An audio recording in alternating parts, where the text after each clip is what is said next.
The most dangerous thing is to fight against somebody that don't have anything to lose. President Buhari do not have millions to lose. Does not have anything. That shows us that this man has come conscientiously to service Nigeria to the best of his ability.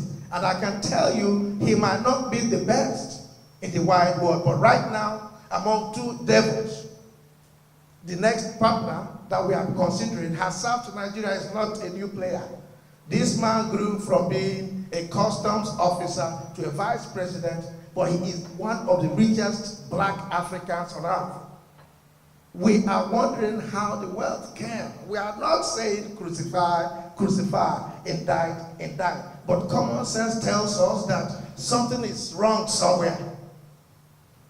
So is he going to fix the country in the next 4 years or 8 years at 72 years old? That is a major question that we have to answer. Our children will not forgive us if we make the mistake of this time, because it will be the mistake of our lifetime. I can see if there are new things he will put in the system. But when you look around, let me tell you, for example, we have the inside trading of our government. I call it inside trading. Some people call it privatization. The reason why it is inside trading is because Nigeria was sold to a few people, a few Nigerians, and they own the whole world, and they became overnight billionaires. So when we are here, we think and we talk like we have amnesia. We cannot remember yesterday. That is very correct. In some countries of the world, if you steal from government, you will be disenfranchised. You cannot contest. You cannot vote. You cannot be voted for. So that is where I'm not here to judge and say crucify, crucify. But I'm here to look at the two devils that we have, or the two angels that we have. Who is better for Nigeria? Who is going to look out for our future? Who has shown us proof? In the Western world, there is something you call a credit system, whereby you trade, you pay back, they give you more. You trade, you don't pay back, you don't get nothing. So they have traded with Nigeria. Are we going to sell Nigeria, or are we going to make Nigeria great? I think Nigerians should make Nigeria great again. Time has come that we need to start looking at youths. I think the president now, after one term, needs to retire. After building a strong foundation for the youth. There is no youth at this point in our history that can take over power from this machinery. I thank Asiwaju Bola Ahmed Tinubu that joined forces with President Buhari and some others to get power out of the status quo. We are tired of power being in the hands of status quo. So after 4 years, we look for a youth that will help Nigeria some more. But we thank the president for all he has done. If you look at Nigerian history, Nigeria has been a 100% oil dependent economy. Under Buhari, you have seen the diversification. We are deep in agriculture. We have started exporting. That is a plus for that man. That man has served. That is the same man that has paid off debts of state governments without looking at this one belongs to PDP, this one belongs to APC, this one belongs to XDP. State governors got their pay, their loans to pay off their workers.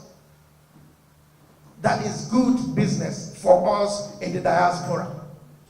So on behalf of Houston APC and West Africans in diaspora, I urge Nigerians to look right, look well, cast their vote, use their PVCs, use it very well. If somebody brings money to you, take the money. That is our commonwealth. But that doesn't mean that you owe anybody a vote. Your vote is not a debt to somebody, it's a debt to the country, to the nation, Nigeria. So time has come, their time is come. We are tired of the sheriffs and the cowboys that have arrested our country, our economy, our history, our children. No to such politics. What I have said is Nigerians should not sleep. It is midnight in Nigeria. That is how I term our situation at this time.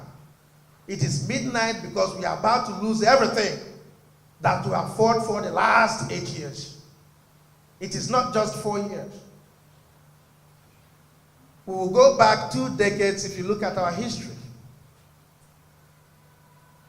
So we have 2 people.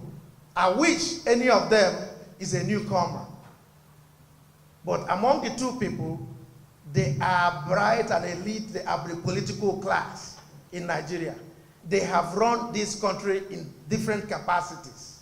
So my point is, if you run the country in a capacity that I see, you should not qualify normally, in my judgment. I'm not the law court. I think some actions of those that are contesting, some of those that are contesting today, are actionable by law. They could be litigated. Because if you steal from our dear nation, bless your heart. This man served under Obasanjo, and Obasanjo came on air. I respect Obasanjo, President Obasanjo. President Obasanjo came on air. I'm a follower of Obasanjo. President Obasanjo came on air and said he would never forgive the other candidate if he runs. And we asked the reason. The reason is that he defrauded Nigeria to a very large extent. And I feel so sad today that the same Obasanjo is coming out to say, I have forgiven him. Well, I think it's God that needs to forgive anybody. Not me, not Obasanjo. So, but did he tell us the truth when he said God will not forgive him if he supports the candidacy of Alhaji Atiku? So that is where I am treading. You cannot do a U-turn today and he becomes a new man at 72. So whatever it is, the law has not prosecuted, he has a right, but for whoever listens to me, I believe that if you have a question to answer, you cannot rule my beloved country until you answer such questions successfully. Thank you. Nigerians in diaspora are so worried because we know our countrymen and women are gullible because of education, because of condition of living. Somebody told us that things are going high. I want to remind you, I have the statistics somewhere. In 1999, when Atiku entered government, the dollar was 20 naira to a dollar. When they left government, it was 200. When PDP left government in 2015, it was $220. Petrol was 11 naira. When PDP left, it was $87. Cement was 400 naira. When PDP left, it was 2,000 naira. Milk was 15 naira. When PDP left, it was 100 naira. So, but now they are the ones telling Nigerians that they are better today than they were 3 years ago. These men were in government 16 years, and they could not fix half of what was wrong with our country. That was a country, a time that we have so much impunity. We read about children of rulers partying in airplanes, in private jets. We read about church bishops owning private jets and parking them for free and not paying dues and fees like me, you, and I. Those are wrong. And we saw that President Buhari stopped these things. That is why there is warfare right now. There is warfare. It's war between the politically elite in Nigeria and the common man. It is only Buhari that is fighting this warfare. That is the problem that we have. So, if Nigerians want to go backwards 2 decades, here you go. But I want my children to see forward progression the next 4 years. Then we can talk about a youth that can take over government.